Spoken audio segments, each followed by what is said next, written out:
श्री सूरदास जी का पद है। यशोदा मैया कहती श्री राधिका जी आप देखो ही मत। क्यों? कि बैठी रहू भवन आपने यहाँ काहे कुआवे, मृगलोचनी हरि को मनमोहत, जब तुहे देखी दुहावे री मैया। हे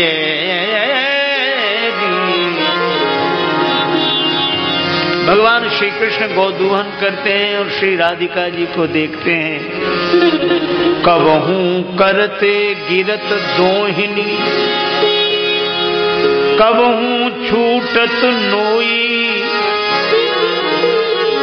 कबहू वृषभ दुहत है मोहन, का जाने का होई, छाड़ देरी राधा।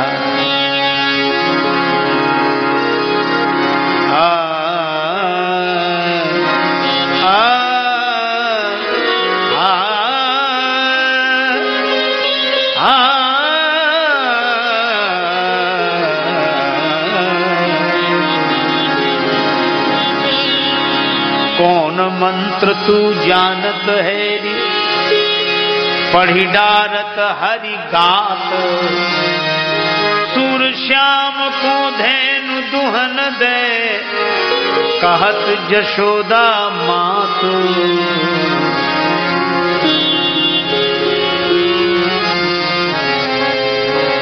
भगवान का प्रभाव श्री राधिका जी पर नहीं, राधिका जी का प्रभाव भगवान। एक दिन श्री राधिका जी श्री कृष्ण जी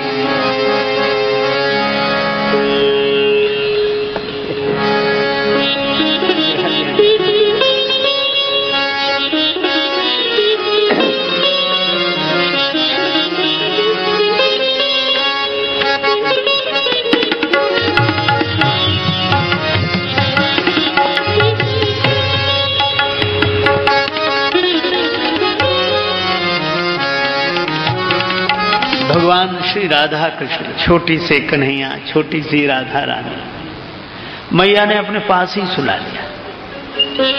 राधिका माधव एक ही सेज पे, माए ले सोई सुभाए सलोने, पारे महाकवि कान को मध्य में, राधे कहें यह बात न होने। मैं नहीं सोऊंगी। क्यों? सांवरी होंगी सांवरे के संग। अरे बावरी बात सिखाई है कौन है? श्री राधिका जी बोली संग का रंग नहीं लगेगा। नहीं नहीं, सोने को रंग कसौटी लगे तो कसौटी को रंग लगे नहीं सोने। सोने का रंग कसौटी को तो लग जाता है, बस सांवली कसौटी का रंग सोने को नहीं लगता। यशोदा मैया जानती हैं कि पता नहीं क्या हो जाता है मेरे श्री कृष्ण को। एक दिन भगवान ने गोवर्धन उठा लिया, सब ब्रज भगवान गोवर्धन उठाए, मैया घबराए। लाला का ध्यान रखना।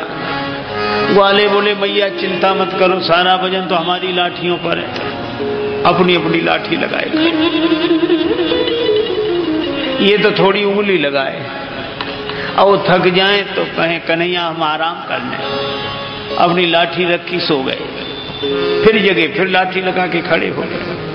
बारी बारी से सबने आराम कर लिया। श्री कृष्ण बोले मैं भी आराम करूं। उंगली हटाते ही पर्वत, कन्हैया तुम आराम मत करो। मैया समझ गई कि सब श्री कृष्ण की उंगली का ही खेल है। इतने में श्री राधा रानी दिखी। मैया घबराई कि उस दिन तो दोहिनी गिरी थी गोदूहन करते समय। आज पर्वत गिरेगा तो क्या होगा? तो मैया बोली, ब्रुकुटी कमान तान फिरत अनोखी कहाँ, ब्रुकुटी कमान तान फिरत अनोखी कहाँ, कहत किशोर कोर कज्जल भरे हैरी, कहत किशोर कोर कज्जल भरे हैरी, तेरे दृग देख मेरो लाला डिरात, उते मघवा निगोड़ो अबे रोस पकड़े हैरी, कीरति किशोरी हे दुलारी वृषभानुजू की, मेरो कहो मान तेरो काह बिगड़े हैरी, चंचल चपल लल चोहे चख रो की तोलो, जोलो गिरिधारी गिरि नख पे धरे हैरी। श्री राधिका जी के बस में भगवान। इसी तरह भगवान गौरी शंकर। श्री कालिदास जी महाराज तो कहते हैं वागर्था व्यो संप्रक्तौ, वाणी और वाणी के अर्थ की तरह। और श्री तुलसीदास जी महाराज श्री सीताराम जी को गिरा अर्थ जल बीच सम कहियत भिन्न न भिन्न।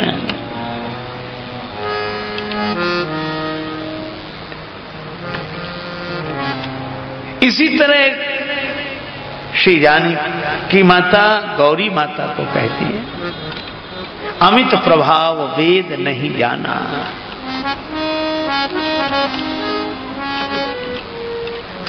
जब आप सबके हृदय में विराजमान हो माता, तो मेरे हृदय में भी, और जब मेरे हृदय में हो तो मोर मनोरथ जानहु नीके, बसहु सदा उरपुर सब ही के, कीने प्रगट न कारण ते ही, अस कही चरण गहे वै देही। विनय प्रेम बस भई भवानी, विनय प्रेम बस भई खसी माल मूर्ति मुस्कानी, प्रेम बस भई मूर्ति मुस्कानी, मूर्ति मूर्ति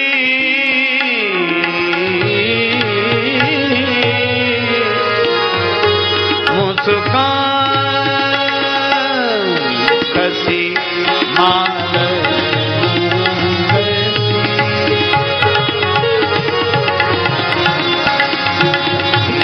माल मूर, विनय प्रेम बस भई बस भई बस भई। भवानी माता विनय और प्रेम की बस। खसी माल, ये माला प्रसाद के रूप में मिली। मूर्ति मुस्कानी, क्या गौरी माता की मूर्ति? नहीं नहीं,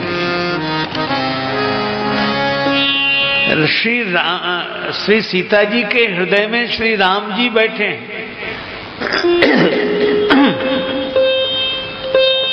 चली राख उर श्यामल मूर्ति,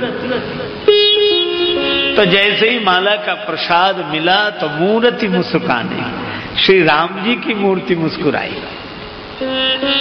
अच्छा, वैसे भी देखो, कोई देवी अपने पति को प्रणाम करे, पति को, और पति आशीर्वाद दे अखंड सौभाग्यवती भव, तो पति प्रकारांतर से अपने को ही तो आशीर्वाद दे रहा है। श्री राम जी सोचते हैं कि प्रार्थना श्री जानकी जी ने की, आशीर्वाद श्री जानकी जी को मिला, पर काम तो अपना भी बन गया। खसी माल मूर्ति मुस्काने,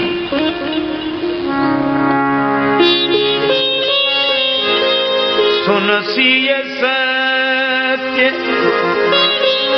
आशीष हमारी,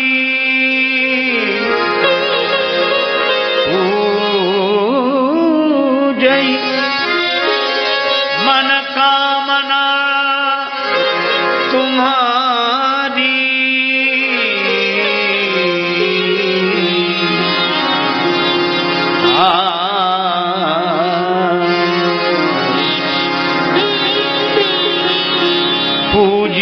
मन कामना तुम्हारी।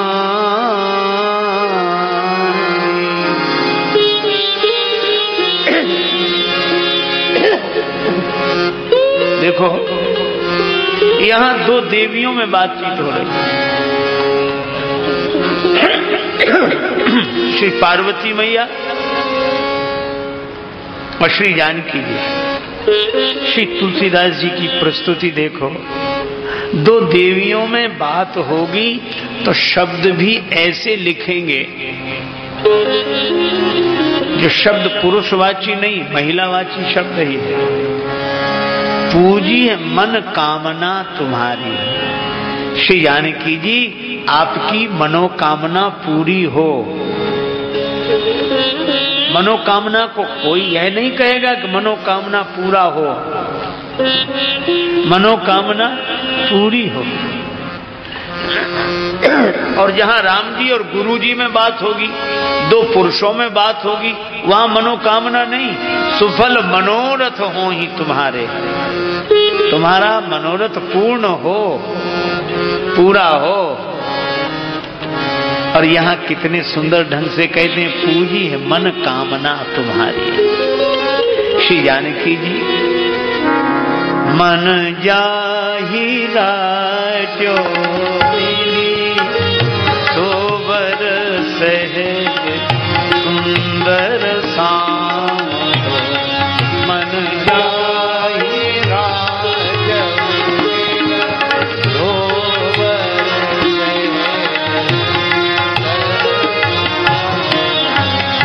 करुणा निधान सुजान शील सने जानत रावरो।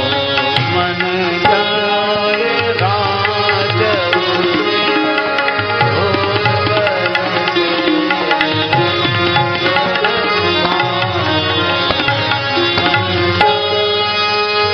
मन जाहि राज्यो मिली ही सोवर। आपने अपने मन में जिन्हें धारण किया है, जो आपको रुचे हों, मन को जो रुचे, मन जाहि राज्य मिली ही सोवर, वही सुंदर वर मिलेंगे। और उदाहरण बड़ा सहज सुंदर, वस्त्राभूषणों से उनकी सुंदरता नहीं, वस्त्राभूषणों की सुंदरता उनसे। श्री राम जी से वस्त्राभूषण सुंदर लगते हैं, सहज सुंदर सांवरो।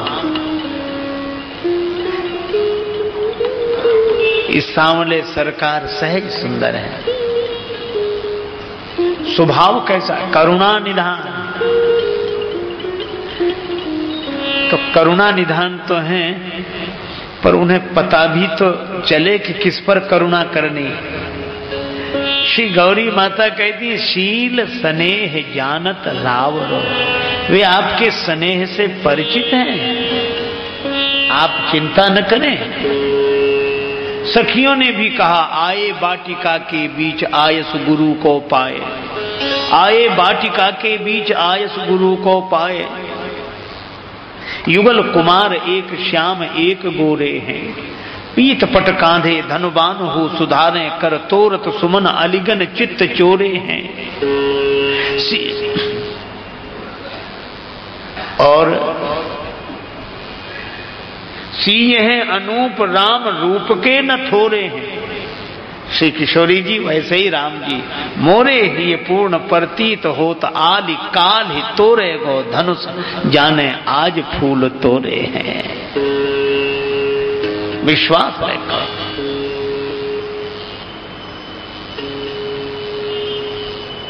सोहत राजेश बर सामरो सिया के जोग, सिंह हैं अनूप राम रूप के न थोरे हैं।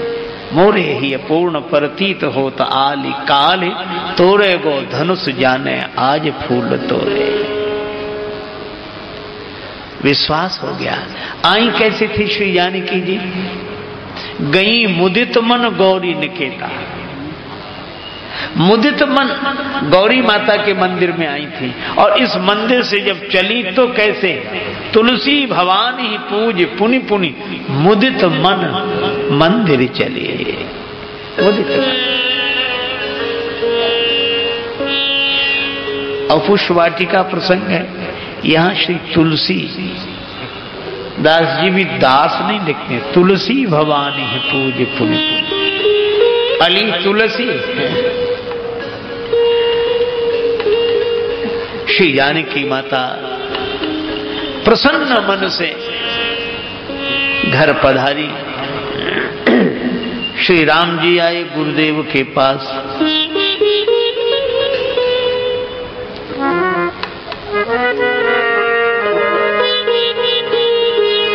राम कहा राम कहा,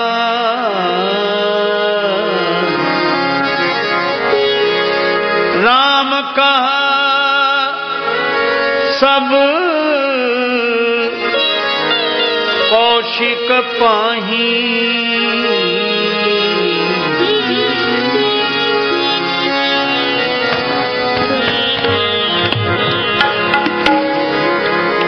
सरल स्वभाव छुआ छल नाही, सरल स्वभाव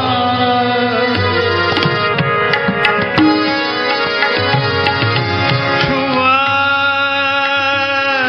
छल छल,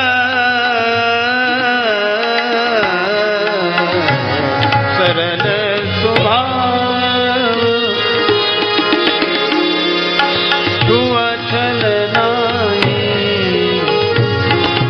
सरल स्वभाव स्वभाव स्वभाव। राम जी ने गुरुदेव से सब कह दिया।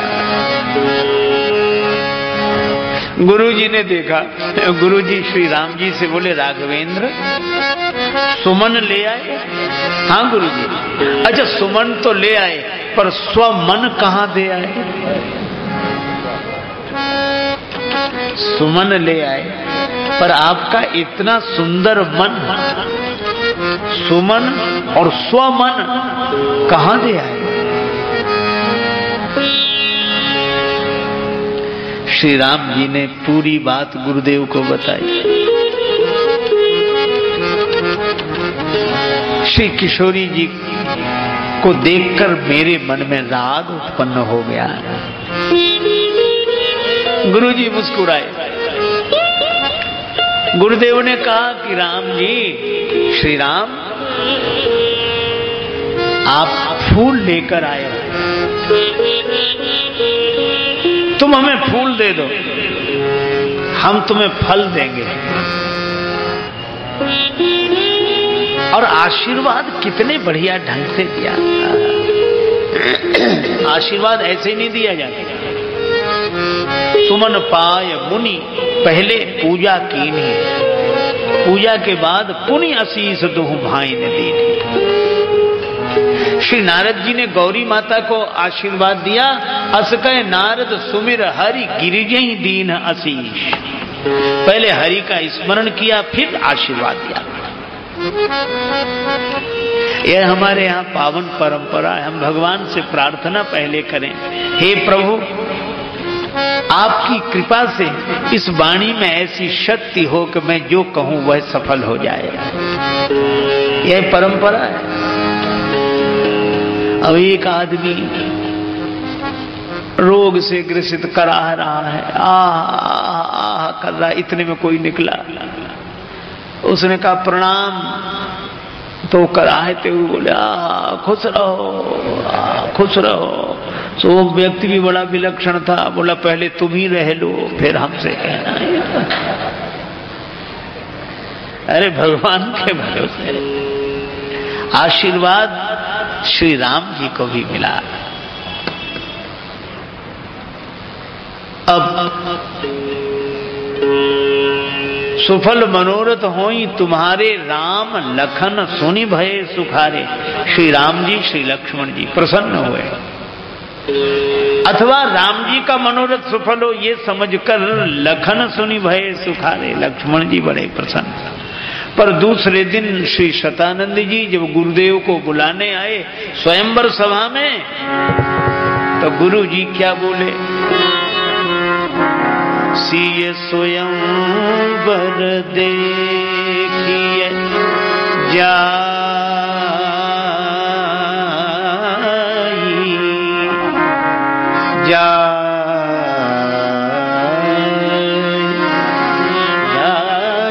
सिय स्वयंवर देखी जाई,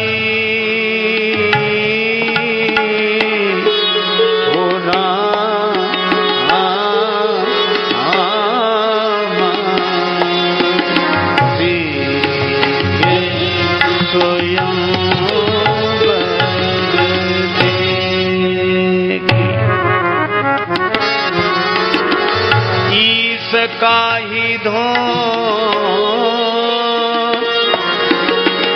दे बड़ाई, स्वयं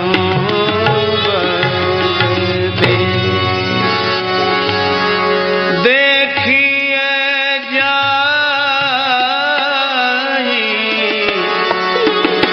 हो जाई,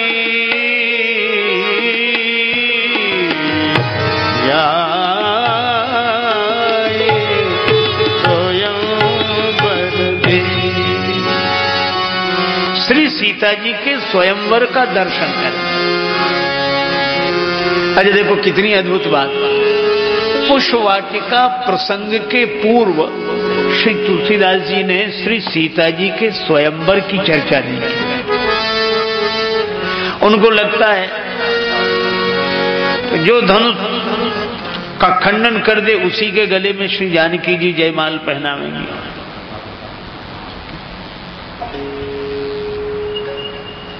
यह स्वयंवर नहीं हुआ।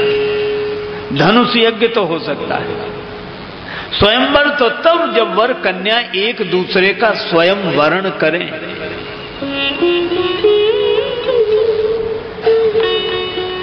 इसलिए आए देखन चाप मख, धनुष यज्ञ सुनी रघुकुल ना था। अच्छा, विवाह के पूर्व वर कन्या एक दूसरे को देखते हैं, श्री तुलसीदास जी स्वीकृति देते हैं। लेकिन विवाह के पूर्व एक दूसरे को देखने के लिए गए तो वासना के भाव से नहीं, उपासना के भाव से। श्री गौरी माता का पूजन करने श्री जानकी जी और गुरु आज्ञा से दल फूल का चयन करने आए श्री राम जी। एक दूसरे को पसंद किया, पर विवाह नहीं। विवाह बड़ों की स्वीकृति से होगा, अपनी अपनी पसंद बड़ों के सामने रख देना। यह श्री रामचरितमानस। और मुझे लगता है परतंत्रता हमने देखी थी, स्वच्छंदता हम देख रहे हैं, स्वतंत्रता तो कब आई कब चली गई पता ही नहीं चला। श्री तुलसीदास जी स्वतंत्र एक व्यवस्था देते हैं। कुछ लोग गाड़ी में ब्रेक लगे ही रहने देते हैं, तो ब्रेक लगे रहने से गाड़ी आगे चलती ही नहीं है। पर नए लोग ब्रेक खोलकर फेंक देते हैं। दोनों ही घातक हैं। ब्रेक लगे ही रहेंगे तो गाड़ी आगे बढ़ेगी कैसे, और ब्रेक खोलकर फेंक देंगे तो दुर्घटना से बचाएगा कौन। तो पहले ब्रेक लगे ही रहते थे, अब ब्रेक खोलकर फेंक दिए गए। संयम का ब्रेक लगा रहे, समय पर खुले तब गाड़ी चले, फिर लगे। श्री भगवान कृष्ण कहते हैं कूर्मो अंगा नीव सर्वशः, जैसे कच्छप अपने सारे अंग बाहर निकाल देता है और संकट का अनुभव होते ही तुरंत अपने अंगों को भीतर खींच लेता है। कूर्मो अंगा नीव।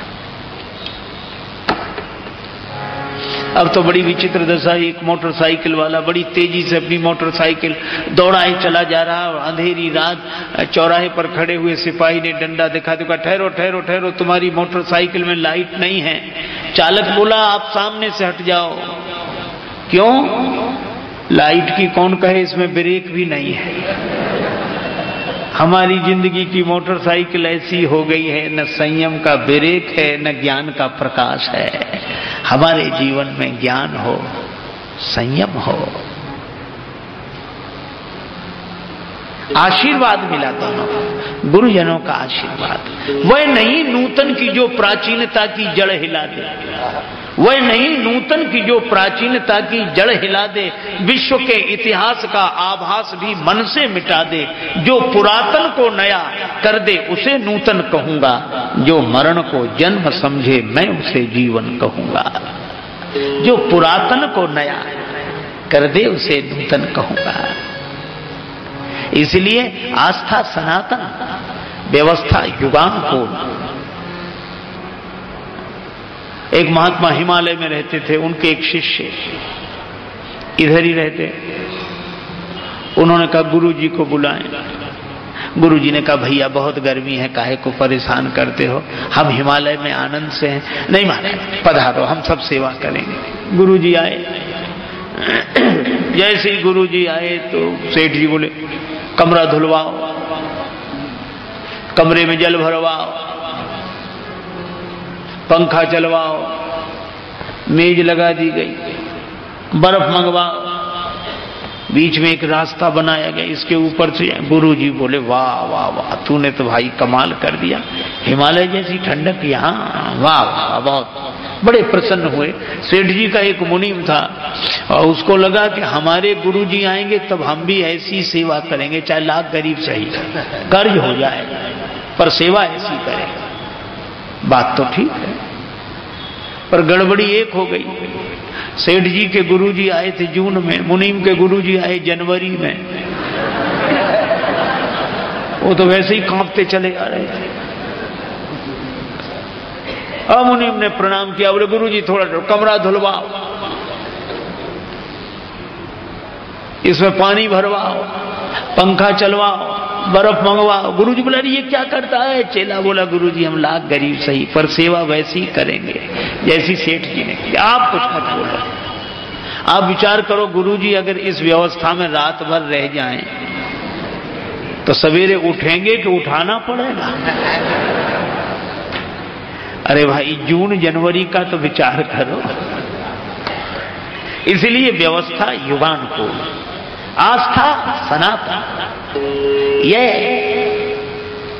मत हमारे महापुरुषों का है। श्री तुलसीदास जी भी इस पुष्पवाटिका प्रसंग को प्रस्तुत करते हैं। आशीर्वाद मिल गया, श्री सीता जी को आशीर्वाद मिला, गौरी माता का, श्री राम जी को आशीर्वाद मिला गुरु जी का।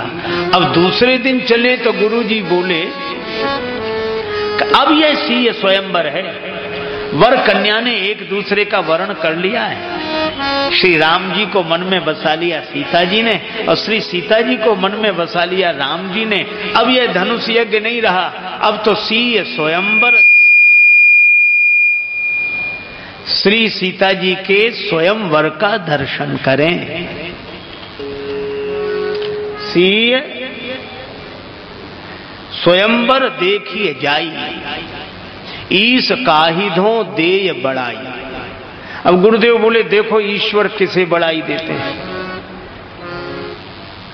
लक्ष्मण जी ने कहा कि गुरुजी कल तो कह रहे थे सुफल मनोरथ हो ही तुम्हारे, राम तुम्हारा मनोरथ सुफल हो, और आज कह रहे हैं कि देखो विधाता किसे बड़ाई देते हैं, ईश्वर किसे बड़ाई दे। तो श्री लक्ष्मण जी बहुत सावधान हैं, ये जागरूक रहते हैं, जागृत। और बहुत से लोग हैं जो जाग कर भी ऐसे ही रहते हैं, सोते से। एक सज्जन बैठे बाहर, तब तक पीछे से एक सज्जन आए, भैया यहां से वो निकल गए।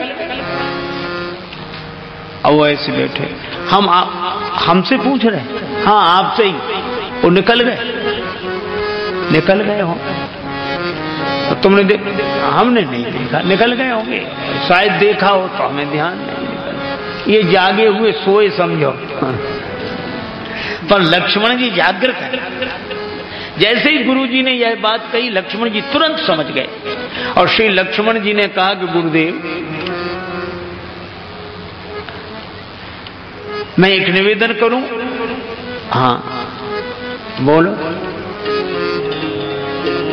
लक्ष्मण जी ने यही कहा कि सफलता तो उसी को मिलेगी गुरुदेव जिस पर आपकी कृपा होगी।